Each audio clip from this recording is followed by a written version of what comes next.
Okay, so today, my oral presentation consists of the investigation of the effects of eating a healthy and balanced breakfast and its connection to improved physical and cognitive health.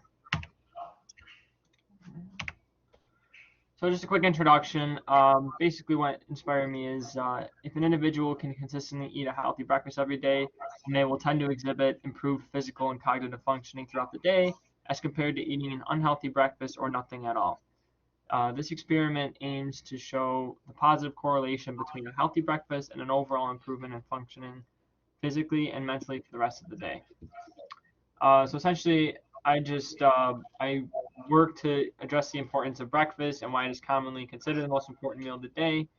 Um, I basically the results showed me that the diet of the average American can vary drastically, and there is a majority of the population that lack belief in the importance of breakfast, which is what I believe. And after studying the results, the study concluded that breakfast has a significant impact on physical and cognitive functions, and that there's evidence that can show why that support my claim of it being the most important meal of the day.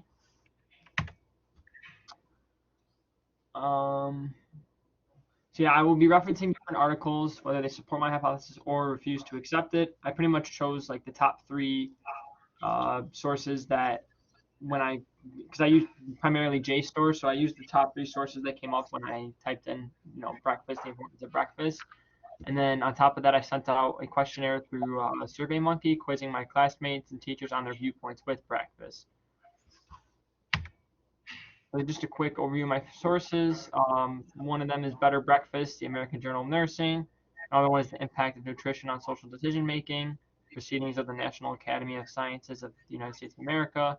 And the last article was the different psychological factors are associated with different intention and self-efficacy, if I can say that right, toward eating breakfast among Japanese breakfast skippers, a gender comparison, and then obviously also SurveyMonkey. So for study one in Henthorne's Better Breakfast, Cleveland elementary school nurses use the elementary schools as a basis for the study, trying to get kids to eat healthier and more sustainable breakfast. So basically, obviously, Cleveland elementary students. From what I could read from the article, it was a year-long experiment that aimed to see how much kids can learn about nutrition and how much their diet could change with the consistent information given to them by nurses.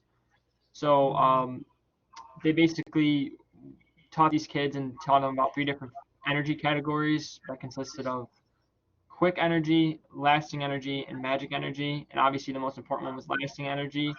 And they just aimed to kind of get this in kids' head and learn about the importance of a more sustainable breakfast.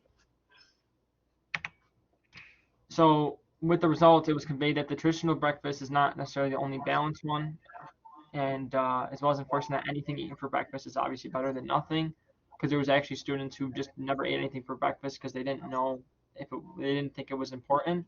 Um, the results of the experiment showed that the difficulty of participants in forging a consistently healthy breakfast for themselves and the difficulty, my apologies, and this was emphasized by the lack of knowledge experience of that for students, which stems back to their parents and or guardians, which if you think about that makes sense because a lot of what students that young learn about nutrition is usually through what their parents eat and what their parents do.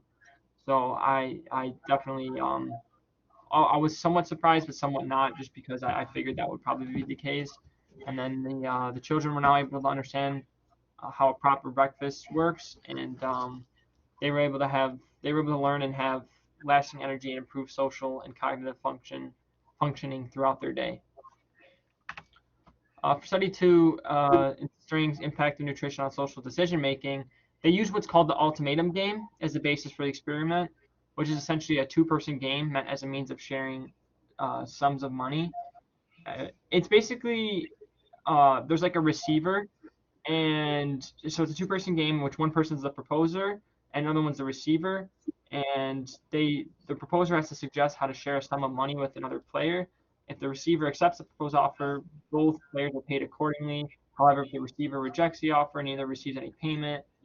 And it was basically meant as a way of like a social experiment, and they tied it in with a survey, using SOCI survey to record participants' breakfast consumption after playing. So they wanted to see how breakfast tied into the results of their performance.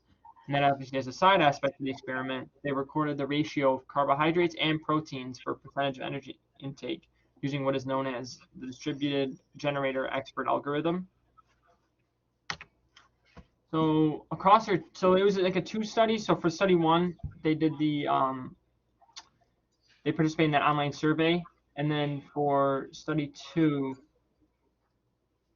they conveyed they had like medical screenings and other important like questionnaire and physical examinations done before this. So it was kind of meant as a way to um, show across the studies that the nutrients one consumed for breakfast affected their social behavior for that day. And their findings essentially indicated that we are what we eat and showed the correlation between cognition and social behavior. And as you can see on the picture on the left, I think that was the best picture that could represent kind of what this study showed. And then food intake was shown to be very relevant in this breakfast structure, which opens the door to other potential experiments. And not consuming breakfast may not only have negative consequences on physical health, but also on social decisions. So for the last article, in the different psychological factors article, they used data from subjects who participated in the 2009 National Health and Nutrition Survey in Japan to analyze and interpret the results for breakfast skippers for 7,593 adults as a part of a cross-sectional study. They distinguished between the results between men and women to find characteristics associated with skipping breakfast for each gender. So they went on to conclude that, from what I can interpret, that skipping breakfast is associated with poor diet quality. I think that they convey that those who skip breakfast tend to have tend to have less healthier lifestyle habits than those who do eat breakfast regularly. And this includes the fact that those who skip breakfast more seem to be more likely to smoke, not exercise enough, consume alcohol regularly, have bad sleep quality overall, and have more troubles with weight. The study was also able to find that those who tend to skip breakfast also tend to have a late night snack the day before. And essentially, the study conveyed that breakfast seemed to be correlated with one's attitude toward their own personal health. So for the last source for the survey, I created a survey through SurveyMonkey, asking my fellow classmates and professor 5 questions about breakfast in relation to my experiment. For question 1, I asked participants if they ate breakfast every day, with multiple choice options of yes, no, and no, but sometimes I do. For question 2, I asked participants if breakfast was important to them, with multiple choice answers of yes and no. For question 3, I asked participants if they tend to eat a healthier breakfast, and if not, why, while having them write why in the other box. For question 4, I asked participants what they usually eat for breakfast. And lastly, for question 5, I asked participants if they believe not enough people eat a healthy breakfast. Using the articles mentioned, as well as the results of the survey, I was able to test my hypothesis of a healthy breakfast positively impacting social and cognitive functioning. So just a quick rundown of the results. For question 1, 71.43% of participants answered yes to eating breakfast every day, while 0% said no, and 28.57% said no, but sometimes they do, which was really interesting considering I believe there was people who don't eat breakfast every day. But according to my survey, obviously, it was kind of good personally to see that obviously some people sometimes at least eat breakfast instead of not eating it every day. For question 2, 85.71% of participants said that breakfast was important to them, while 14.29% said no, they did not feel it was important to them.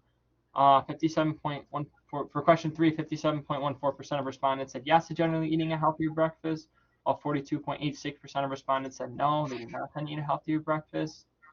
And as for comments, only 2 participants responded, and their comments were, "It helps me feel more energized during the day, and I don't think it matters. I eat whatever I really want that morning."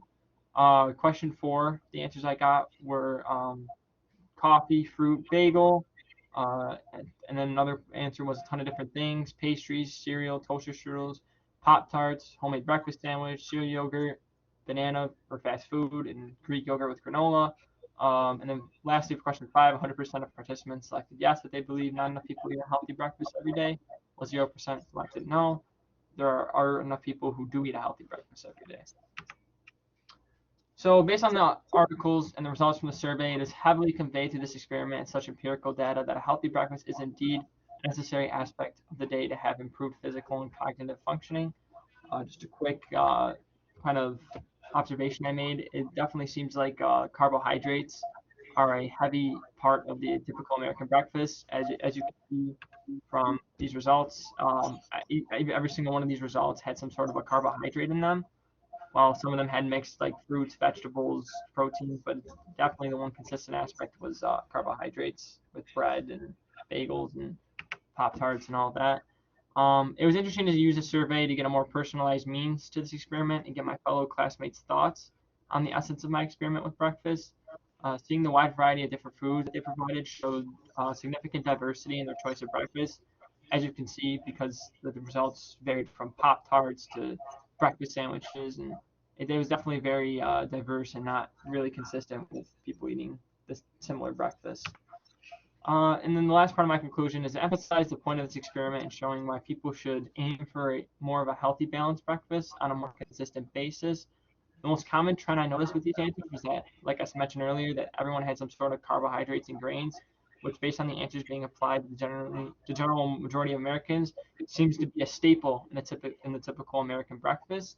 I would say some issues with the experiment lie in that there could be more articles with more results to be incorporated as a result of the experiment. I only used three sources or three studies, but in the future, I definitely could use a lot more studies since breakfast is a very broad topic. It could for sure definitely use more articles and resources. And then for the survey, only 7 people participated, so it might be more beneficial to get more participants in a future experiment, such as sending it out to the whole Delta College or the School of Business and just having them fill it out and getting a lot more results, which can give me kind of make the paper look better instead of just 7 people, and potentially even be able to distinguish between certain aspects such as male and female results for answers to the survey questions and coming up with my own interpretations based on just that. And then it might be more beneficial in a future experiment to get more specific and study the effect of different specific foods and food groups in relation to a healthy and balanced breakfast. So there's definitely more ways I can approach this to make it a lot better if I were to do it in the future. And that's it. Any questions?